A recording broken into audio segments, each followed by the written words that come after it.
Hi everyone, what's up? Welcome to your weekly tech update, the show that explores the newest, coolest, and scariest stories available on the interwebs. I'm your host, Ray McNeil. Coming up in the program today, Dr. Oz wants to sell you a heart monitoring smartwatch. You can now raise some hell on your commute to work with the Doom soundtrack, yeah. And on today's What the Clowns, I am really losing hope for humanity here. Those stories and many more coming up on your weekly tech update next.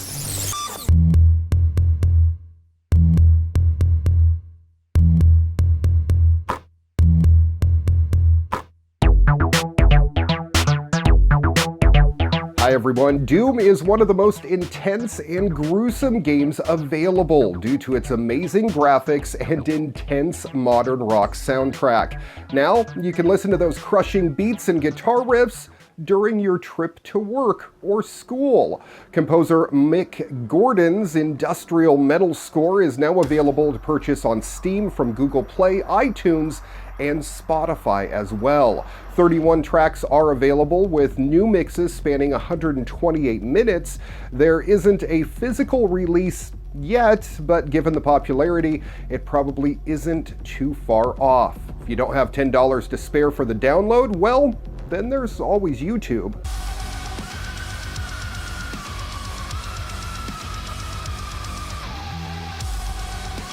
Teddy Ruxpin is back. Again. You remember Teddy, he came out back in '85 as a kind of stuffed bear robot thing with a cassette player mounted in his butt, and he'd move his eyes and mouth in sync with whatever the cassette said. Some kids thought it was really cool and comforting, while other kids thought it was creepy on that Chucky level. But whatever you thought of Teddy Ruxpin, you can now start planning to buy him for the next generation. This new version from Wicked Cool Toys still has the moving mouth, but now features LCD eyes that have 40 full-color animated expressions, and it's a bit creepy if you ask me. It includes emoji like hearts, stars, and snowflakes that could haunt your dreams. The new Teddy also uses Bluetooth, has 4 gigs of space to store up to 30 stories, and an optional free app to read stories and sing songs. You squeeze his paw to switch to another story and squeeze his foot to start a sing-along.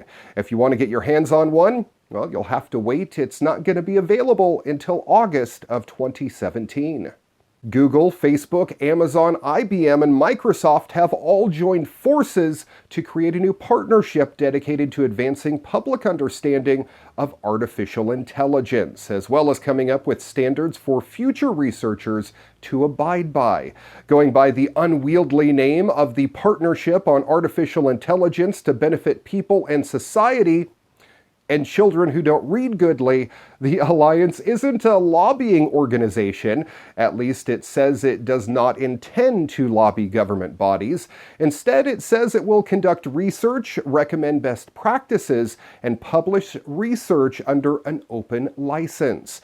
There will be equal representation between corporate and non-corporate members on the board of the partnership, and it hopes to invite academics, nonprofits, and specialists in policy and ethics to join as well. Semi-autonomous vehicles are becoming more and more common at large-scale mining operations. The huge dump trucks that ferry materials around giant dig sites have featured unmanned driving capabilities for a few years now, though they've always had provisions for human drivers to take over. Now Komatsu has unveiled an all-new heavy-duty dump truck with no cab, no steering wheel, no windshield, no accommodations for human drivers whatsoever. And with no human driver, who's to say which end is the front and which end is the back? Just had a horrible vision of the future there. The awesomely named Komatsu Innovative Autonomous Haulage Vehicle has no cab, is all-wheel drive, all-wheel steering, and it can drive at the exact same speeds and maneuver exactly the same no matter which direction it's heading. And with no need to keep a windshield facing forward, neither end of the vehicle is necessarily the front or the rear. Other innovations abound. The all-wheel drive truck uses regenerative braking to recharge its hybrid electric drivetrain. Easy for me to say. Komatsu says it can haul more than 500,000 pounds of payload with a top speed of 40 miles an hour and all driven with 2,700 horsepower. No, you won't see such a rig on public roads anytime soon. These monsters live exclusively on the job site, but the technology is fascinating, and I'm thinking we might see it on TV one day during a riveting episode of Rehabilitation. Back in February, Nissan took a break from rolling out electric vehicle chargers to develop intelligent office chairs that push themselves in.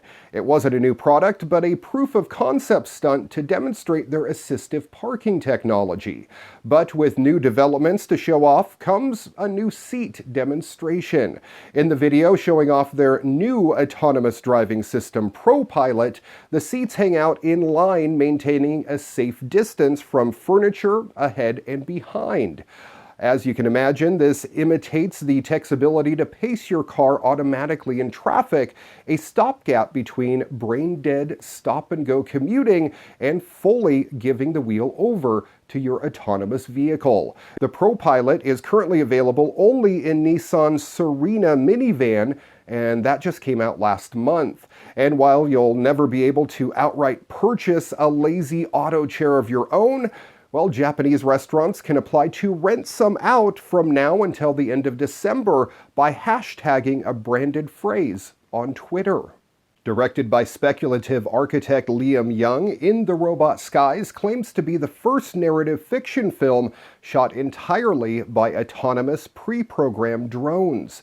But the lack of human camera operators is more than just a headline-grabbing gimmick. The film, which premieres at the London Film Festival, revolves around an age-old love story set in a near-future police state where the drones themselves play an important role.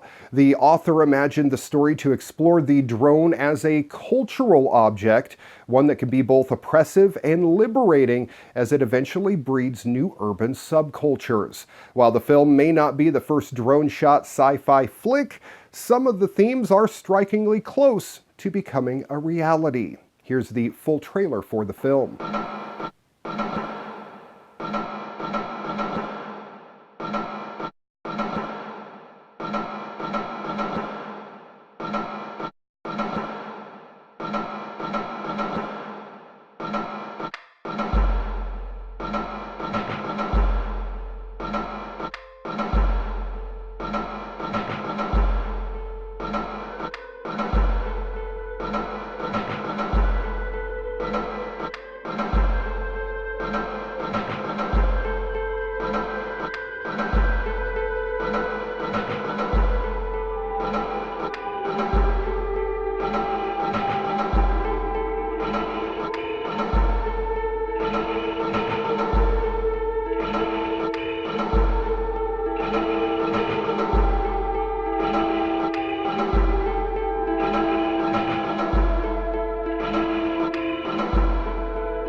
No word on when we might get to see this film, but if it premieres at the London Film Festival, somebody's going to pick it up, and at the very least, it'll be available on the internet one day. Looking for a new TV? Well, this may be the future of displays. Startup Looking Glass made a personal volumetric display called simply Volume that it says will let you see VR. Really, it's 3D content without a headset, so you can share such content with people around you. The display is also interactive, so you can move things around either by swiping on the touch-sensitive screen, waving your hand in front of it, or you can even pair a gaming controller. Not sure what type of games you'll be able to play on this device.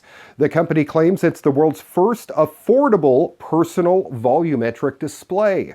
What's more, such an outlandish device has an equally far out price. The company used a technology that it developed called light folding that projects millions of points of colored lights into a glass cube.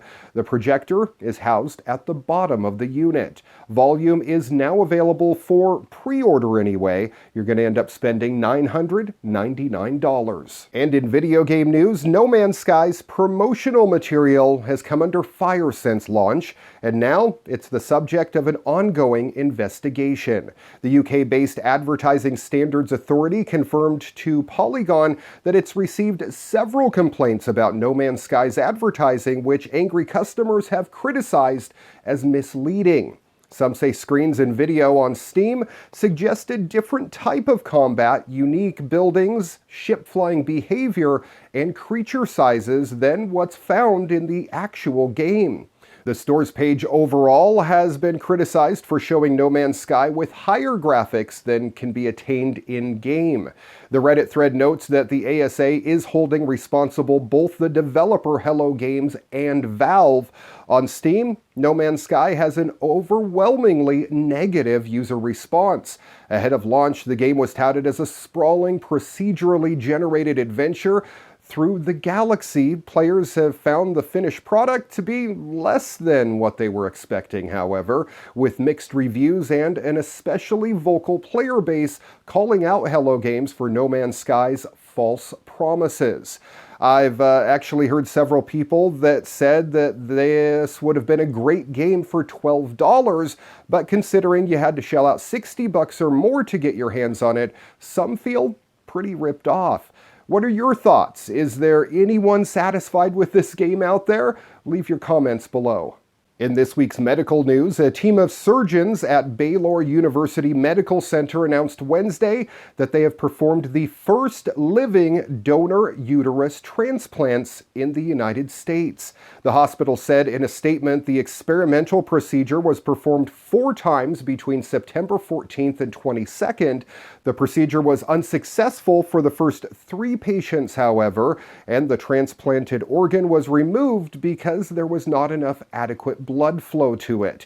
According to the hospital, those 3 patients are recovering well. The 4th patient seems to be on a better path to success. Her tests are showing good blood flow to the uterus. There are also no signs of rejection or infection at this time.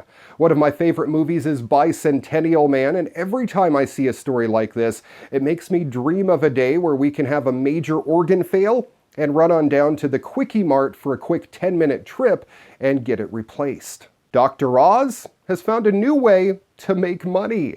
A wearable. The press release promises the iBeat Life Monitor is a life-saving smartwatch that empowers people to live longer lives. The big difference here versus offerings from, say, Apple and others is that the iBeat apparently monitors your heartbeat non-stop. And in the event of a life-threatening heart emergency, the wearable will contact relatives, friends, and medical professionals. It's also fully cellular with built-in GPS, so there's no need to connect it to a separate smartphone. However, there is a monthly service plan priced at $200 a year. Founder Ryan Howard said that this is about half to a third of the cost compared to competitors like Lifeline. All devices come with a year of service included for free. This price includes a full-time 24/7 dispatch center that will stay with you until you're at the hospital. Howard said that the price will not go up after the initial year of service either. In military news, Chevy continues work on zero-emission hydrogen fuel cell tech, and it's now providing a just-released Colorado ZH2 fuel cell vehicle to the U.S. Army to find out if the unique advantages of fuel cell tech are viable in actual real-world military situations. The ZH2 is a modified version of the Colorado with a specifically reinforced frame designed for all-terrain use. The car's engine compartment has also been modified to accommodate its hydrogen fuel cell-based powertrain, which GM says offers unique advantages for the military.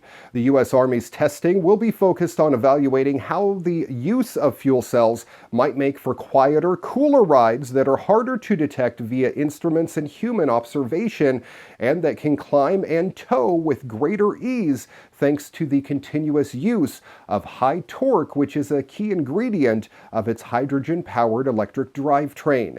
They're even talking about uses for recycling the water emissions from the vehicle.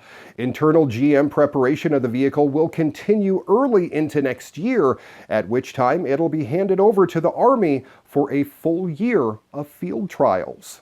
And finally, on this week's What the Clowns? The epidemic of creepy clown sightings allegedly started in South Carolina and has spread like wildfire over the last few weeks. It's gotten so bad that police have begun arresting people on various charges. In Alabama, 7 people are facing felonies for making terrorist threats while wearing clown outfits. 2 more juveniles face lesser charges. In Middlesboro, Kentucky, a 20-year-old man was arrested for wearing a clown costume while hiding in a ditch. In Virginia, 2 teens were taken into custody for donning clown costumes and chasing children.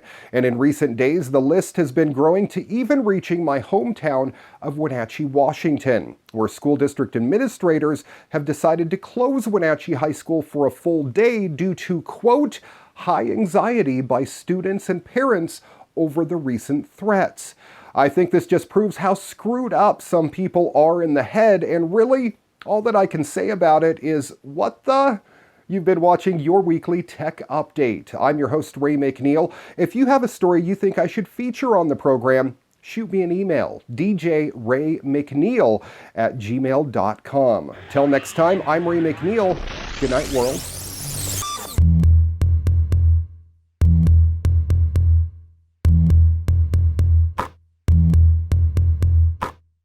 Your weekly tech update brought to you by Holiday Home Care, Phillip Island, Victoria, Australia. It's your turn to relax.